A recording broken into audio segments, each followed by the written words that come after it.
My name is Martin Matter with the Witness to War Foundation. It is March 27th, 2014, and we are in Hiawassee, Georgia. I'm sitting with Mr. Robert von der Osten, ROBERT, VONDEROSTEN, served in the European Theater of World War II in the United States Navy on LST 388. How are you doing today, Robert? Doing all right. Glad to hear it. My first question is, where are you from originally? Originally, I'm from Staten Island, New York. And could you tell me about your life growing up before you joined the military? Growing up on Staten Island? Uh-huh. Yeah, well, I went to grammar school and went to high school there. And I used to have to take the Staten Island ferry boat after I graduated through a friend of my father's. I got a office boy's job in Radio City. It was first opened. And on the RCA building, the 23rd floor. And I worked there until the war. And then I volunteered for the Navy. Had anybody in your family been a part of the military before you? Yeah, my father was in World War I. And he was in the Navy too. And he was a gunner's mate. And do you remember Pearl Harbor Day and where you were? Yes. And Pearl Harbor Day, we were, let's see, we were riding to the Staten Island ferry and in New York, and it came over the radio, and I don't know, for all of a sudden they put restrictions on everything because you know it was really part of New York City, but it's a country part. So that's all I can tell you that. And before you knew it, by the next day they had gun emplacements on top of the tall buildings, and there was a continuous movement of everything, and that's about it. Well, then two or three weeks after Pearl Harbor, I volunteered for the Navy. The thing was, and in the draft I was 4F. Then the Army said I had flat feet, so then I went into the Navy, and they took me right in because we were at war, and there I was. They sent me up to Noroton, Connecticut, to boot camp, and we was there 3 months, and they sent me down to Virginia to a new outfit called the Amphibious Force. Nobody knew what the Amphibious Force was, but it really means going on the sea and going on the land both. And it turned out to be, I was finally, after recruiting, I was wound up on a large landing craft called an LST 388. At that time, they didn't even have a name. So we practiced on the Chesapeake Bay, landing that big ship, 325 foot long. Lost a couple of stern anchors because they weren't familiar with it.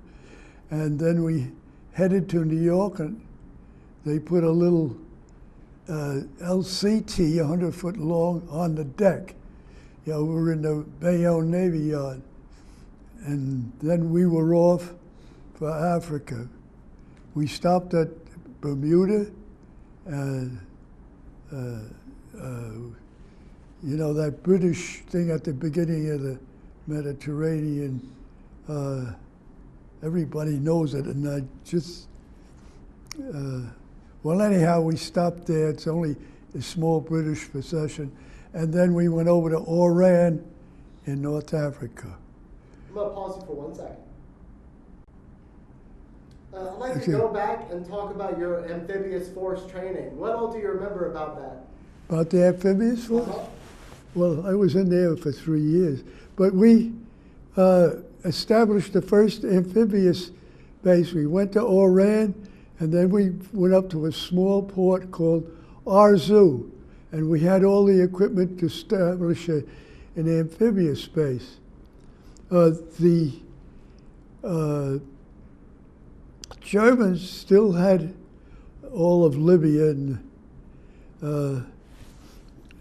the first battle there, the Americans lost, but they regrouped, and from then on, they moved up the coast of Africa towards Tunisia, and we helped them by bringing supplies and bringing men to the local ports because the Germans had destroyed all the bridges when they retreated. And we finally wound up in Tunisia, Bizerta. And Bizerta was a big staging area for the invasion of Sicily. And we practiced in the huge lake they have there for a harbor. And then we really had air raids every night. And the big flares, they would float down on parachutes, and you could light up the whole bay. So, but then after about 2 months up there practicing and that, we went on the invasion of Sicily.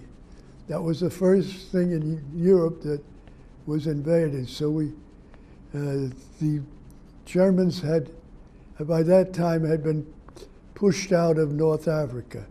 And then the British and the Americans invaded the island of Sicily. What do you remember about that invasion? Well, that invasion was, there were German air raids, and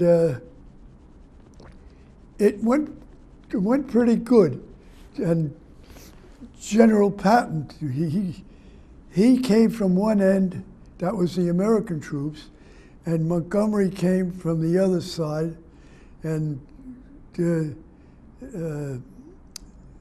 Patton was a tough guy. He didn't want to bow to Montgomery, so he made sure he got to Palermo, the capital of Sicily, first and captured it, and he made it. So then we created a base in Palermo and that, and went back to Bizerta, and then we took off, and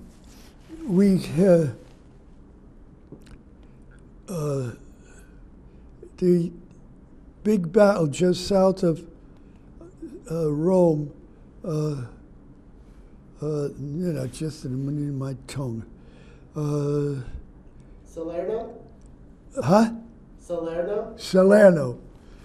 Yeah, that was one of the toughest battles.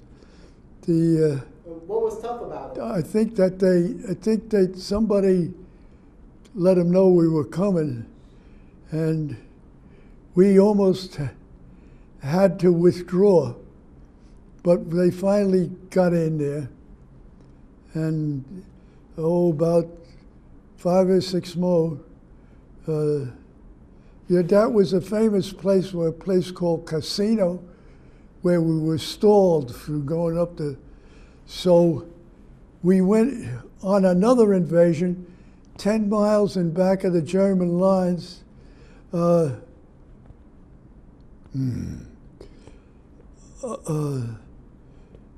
Anyhow, we got in there. The Germans never suspected us. Anzio, and we ran a couple runs up there, but the Germans were trying to eliminate that salient, but we hung on to it. Then, when that was secure, we went back to Bizerta and regrouped with convoy, and we went up to Ireland, North Ireland, which was where we doubled the gunpowder on the ship. We got 20 millimeters and more aircrafts then, and we had the big 3-inch gun they took off. And then we went down to Wales. Let me see. That's so long ago. And we went into, we went on practice landings. And I got it in the book. We practiced landings. And anyhow, they got the communications screwed up. And on our practice invasion, we had, I think it was 6 big landing craft, LSTs, in this practice landing. It was, the place was supposed to be familiar to Normandy. Geez, I had it in the tip of my tongue. But anyhow, we just kept going, and German E-boats came in. And there wasn't supposed to be any action. It was just practice. But enemy E-boats were like PT boats. They came in, and these LSTs had about 350 people or soldiers on each one of them. And you know, they torpedoed 3 LSTs in back of us. And they lost 900 American soldiers. And by the time our forces woke up and sent out their own PT boats, the Germans were gone. And these people were all in the water. They drowned. And the other LSTs, the front ones like us, and the 3, kept on going to the practice landings. And when it was found out that what really happened there, the British were on a different radio signals. The destroyers and stuff, British. They were supposed to be protecting us. And we were warned that if we spoke about what happened within 25 years, they would put us in jail. So nobody spoke about it. Well, anyhow, after that, we, on June 6th, we loaded up in Southampton, England, with troops and equipment, and went in a convoy, and a big storm came up when we started out. And so we had to play out the storm, and they delayed the landing at Omaha Beach for, I don't know, to the next morning. And then we went into Omaha Beach, and there was a lot of casualties. And I was a radio man, but I was assigned to the wheelhouse. And the wheelhouse had, and the captain was on the flying bridge. So I had a verse talk to the captain, and they had the portholes closed with just slits in them. And so we could see everything going on, but we were protected unless they sunk the ship, then we were sunk. They sunk several LSTs. And we saw how the whole operation went, and it didn't look so good. So we started in to the beach, and we got, I don't know how, we got halfway in from where we were gathered, and they told us that the beach was taken back again, that we got to reverse. They put it on all the radio, the flag signals and everything to reverse our course. And a destroyer come along and put all smoke in front of us. So we reversed our course, and about 2 hours, 3 hours later, we went finally in, and they unloaded on the beach, and they were supposed to have secured that beach some, but they were still fighting on that beach, and some of the equipment and tanks and that they went off the ship, hit landmines, and got destroyed. And we had, I think it was 10 doctors on board to bring the wounded back to England. So they kept bringing them in on what we call a tank deck. And we had 10 doctors on board who used the mess tables for operating tables. And they were operating on those guys all the way back. And we had a whole tank deck full of wounded. And when we came into Southampton with the wounded, we had a very dull blue light on the masthead, so that we got a preference. And after that, we took more troops back, and I don't know, we made 30 or 40 trips across the English Channel, bringing supplies, tanks, troops, and some of them were called Gurkhas. They came from India, I think, and they were some characters. They couldn't speak English. We couldn't, and they were they belonged to the English, and we even towards the end we brought railroad cars, because the tracks had a different size in France than the regular Americans did, and that was quite a trip. But that was after we were established in there, and I guess we made 30 or 40 trips across the Channel. Now, were you worried about any German submarines or anything attacking you? Oh yeah, there was ships that were hit on the way. You know, that's the English Channel you cross. And then Patton, he was a rough character.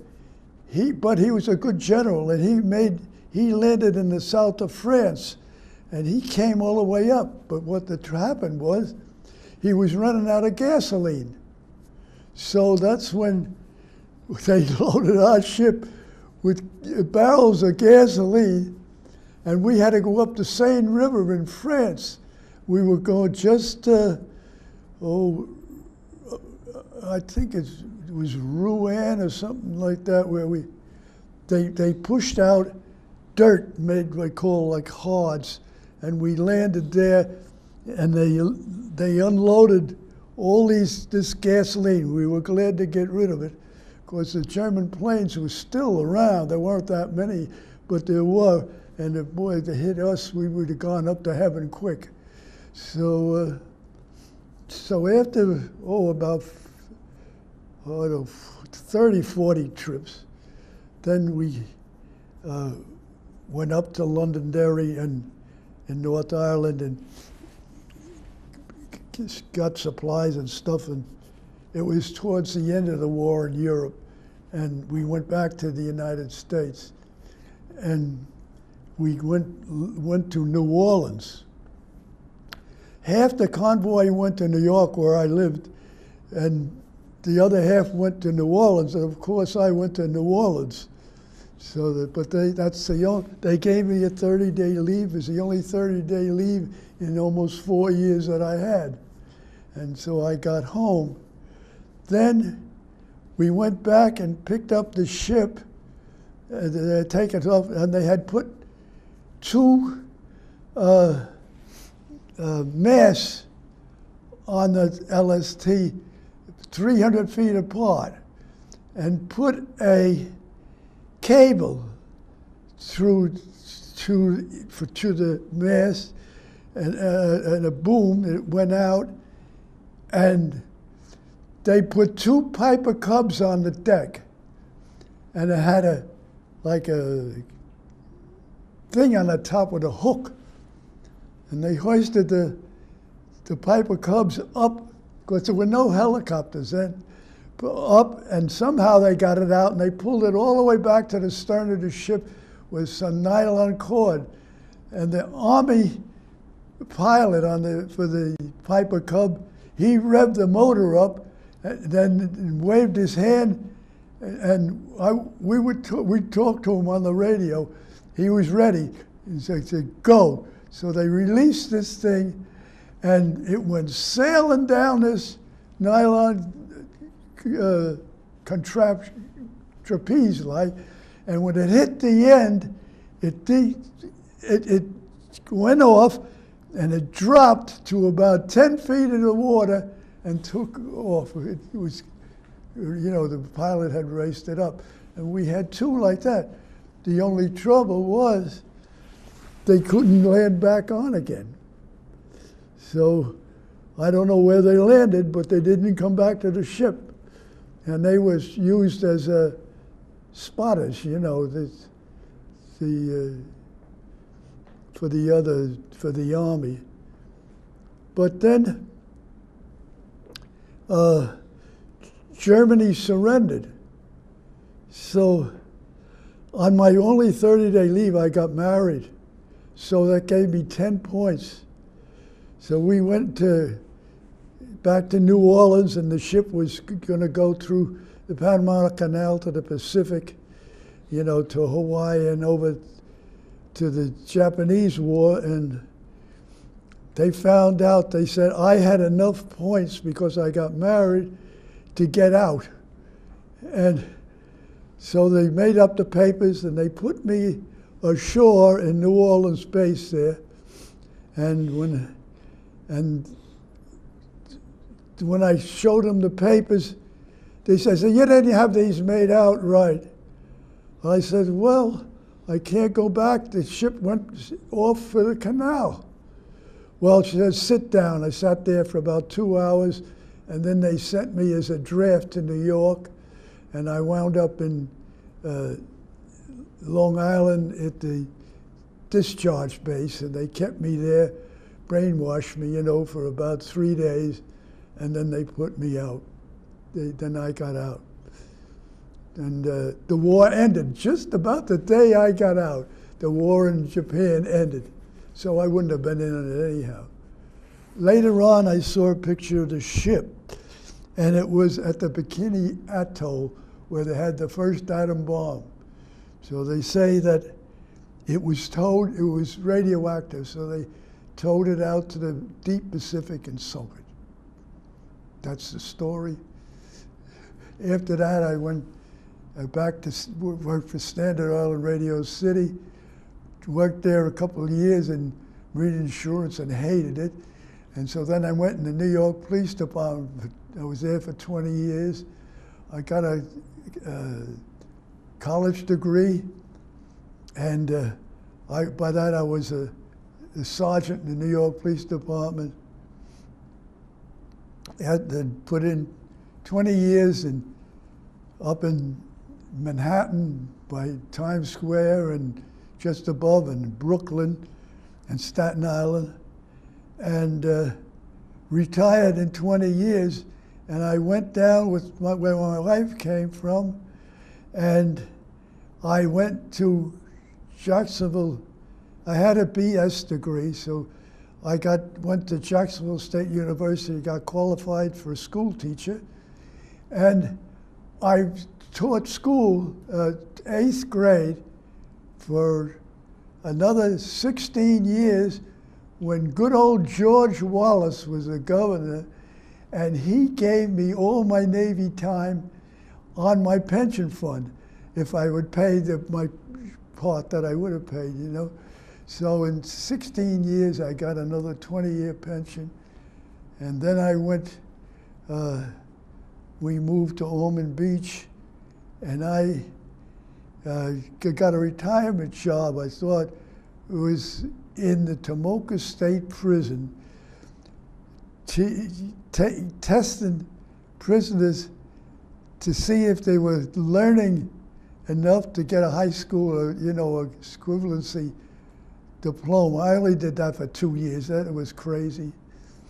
And then I went back and worked for General Electric on a retirement job. They had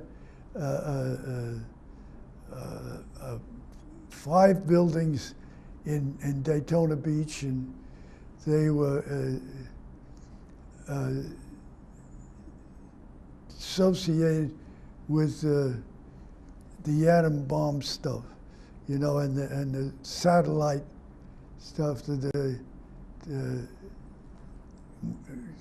space program. Then I did that a little while, a couple of years, and then they wanted me work nights, so I quit. I didn't need to work, and I've been, I then moved up here 20 years ago, and here I am. Could you tell me about the big scare? About the what? The big scare. The big what? The ship in the fog. The ship in what? In the fog. In the fog? Uh-huh. Oh, that was big scare? Well, I'm telling you, when we were in port in England, you anchored outside until they called you in. Well, it was nighttime. We were anchored there waiting to be called in. Well, it got all foggy. Well, the radio was secured. We couldn't use the radio, so we substituted for signalmen on the bridge. We could, now the radio man knew the Morse code so that he could use the light, and he could, as well as the radio. So all you had to learn is a little bit about the flags, and we learned semaphore, so we secured the radio when we were on the bridge. Well, when we were anchored, we only left one man up there as a lookout and a man on the bow. Well, I was up there by myself, and it was kind of foggy. I couldn't even see the guy on the bow. And all of a sudden, this big ship, it was a big freighter, it was unloaded, appeared right off our bow, heading right for us. Well, it was a shock, because I jumped down to the bridge, and there's an alarm you pull. I pulled the alarm and hung on, and people came out of the hatches and all over, to secure the ship. So of course it was, if they hit us, they could have cut us in half. And that ship came along and scraped the side of our ship and took part of the couple of lifeboats away, and kept right on going. And we had to go to the shipyard, be patched up, and then we were all right. But if I hadn't, when you pull that switch, the alarm goes off, and they all had their station where they locked the watertight doors. But that was a scary thing. So that's about it. I'd like to hear more about the invasion at Anzio. Well, what all could you tell me about what you saw, what happened to you during the Anzio invasion? Well, let me see. The trouble is, when you're in the invasion, you have all these guns on the ship. They're aircraft guns. Well, whatever goes up comes down. So we had a number of casualties, but they probably came from our own shells. So you get 30, 40 ships all shooting in the air. The Germans used to come over at midnight, you know, drop a flare, you know, and then to check and everybody shot at them. Well, they also had another problem. When they followed some plane down, they cleared it off the deck of another ship. So we had brackets put up. They just could bring them just so far down, but it was all in. It just, you know, they had to learn all that stuff. And what else can I tell you? Was there a lot of friendly fire hitting your ship?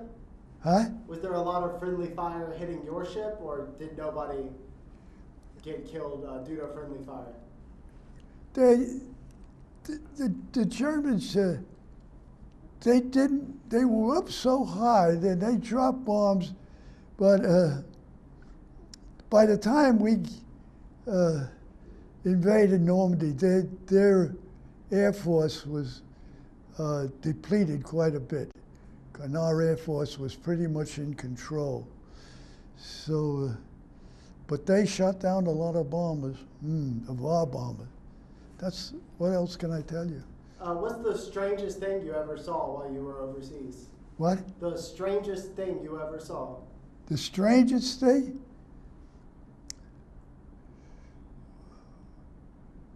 I don't know about the strangest thing I ever saw. I don't know, one of the worst experiences I had is when we came up from Africa up to Londonderry. We passed the coast of Portugal, is it? Yeah, and we ran into a big storm. I'm telling you, if that didn't scare you, we'd go up in the air and, you know, the two propellers would come out of the water and we'd smash down, and then the deck cracked right across. I said, oh my God, this thing's they're gonna break in half. But luckily, we didn't break in half. So that was the scariest thing. Other than that, I don't know. There wasn't a lot of comedy that took place in that ship. So that's all I can tell you. What can I tell you? Did you have any leader or individual that inspired you while you fought in the war? That what now? That inspired you. That followed me. Inspired? Inspired me? Uh-huh. I don't know. There was 3 of us radio men and 3 signal men and a radar man. Oh, they sent us to radar school too in England. No, we had some pretty good officers, and I don't know. Everybody was pretty loyal and dedicated, as I can remember. I don't remember anybody being, you know. We had one fellow, though this was funny. It wasn't funny for him, but we had what you call strikers that were just new radio operators. Well, this poor guy started to get seasick. And I never saw anybody so sick in my life. He'd lay on the floor and throw up. And I said, we got to get this guy out of here. Get him out of the radio room. So we did, and then they took him off the ship, and I guess they put him ashore. But did you ever see somebody seasick? Oh boy, some of those guys, it was terrible. Those soldiers, they'd rather go overboard than go through it. Because, you know, the LST was shallow draft because it ran up on the beach. And when we got to England, when we ran up on the beach, we had big pontoons on each side, and we hit the beach, and the pontoons went ahead, and they had the CBs on them, and they lashed them to the bow doors so they could get the jeeps and stuff off. When we were over there in Africa and over in Sicily, we lost some of these soldiers because there's a just before you come, if you went swimming, just about 30 feet out, there's a sandbar on every beach. And then the water gets deep and then it's up again. Well, when the LST was so big, it hit the sandbar and then put its bow door, but it didn't reach all the way to shore. And any number of trucks and jeeps that went off downed. And that's all. What other exciting things can I tell you? But I tell the Germans had some